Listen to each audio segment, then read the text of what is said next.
Bonjour les élèves de la classe EB9. Notre chapitre aujourd'hui, c'est comment démontrer qu'un triangle est un triangle rectangle en utilisant le théorème de Pythagore ou bien la réciproque du théorème de Pythagore et la propriété de la médiane relative à l'hypoténuse. Et encore, comment démontrer qu'un triangle est un triangle semi-équilatéral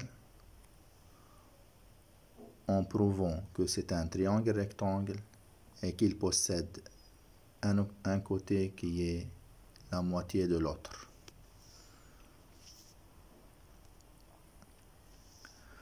D'abord, on peut démontrer qu'un triangle est un triangle rectangle si on sait les mesures de ses trois côtés. Par exemple, on a un triangle qui a les côtés 3,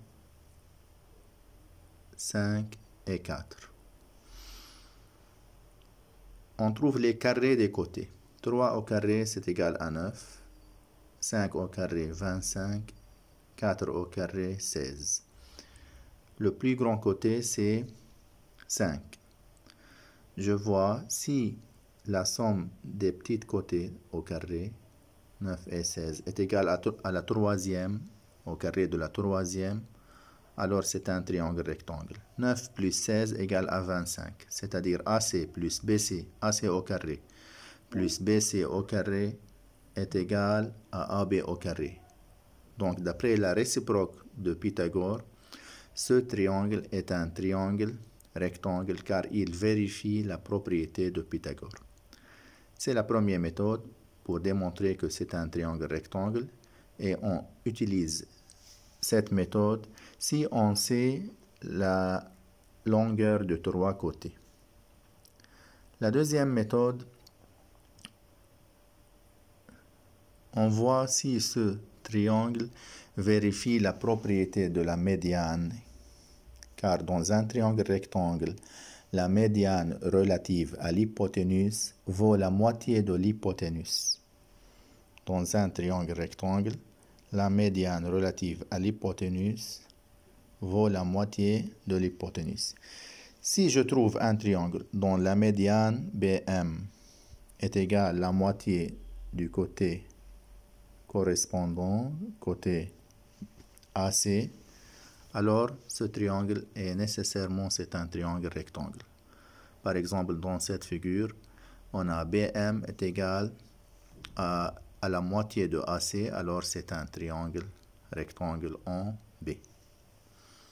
Maintenant, comment démontrer qu'un triangle est un triangle semi-équilatéral? D'abord, un triangle semi-équilatéral, c'est un triangle rectangle qui a les angles aigus sont de mesure 30 et 60, c'est-à-dire c'est un triangle dont les mesures des angles sont respectivement 30, 60 et 90.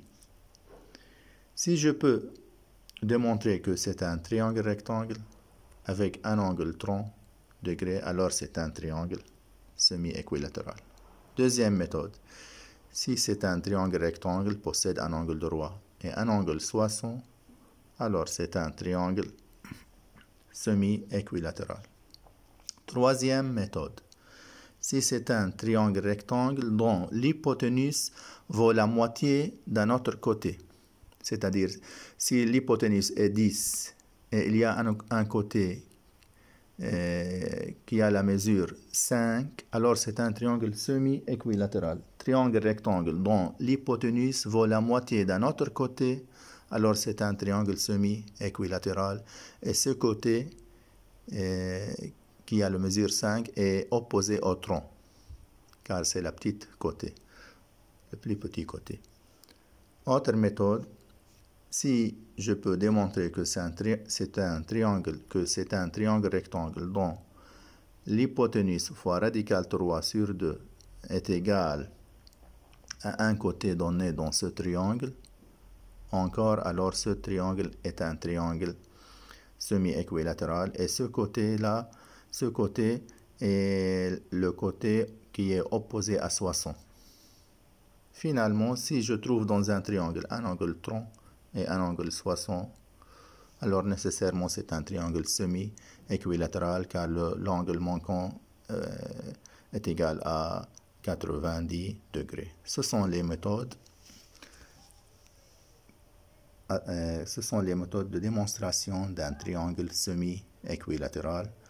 Et c'est à vous maintenant de faire les applications qui sont dans le fiche. Et au revoir.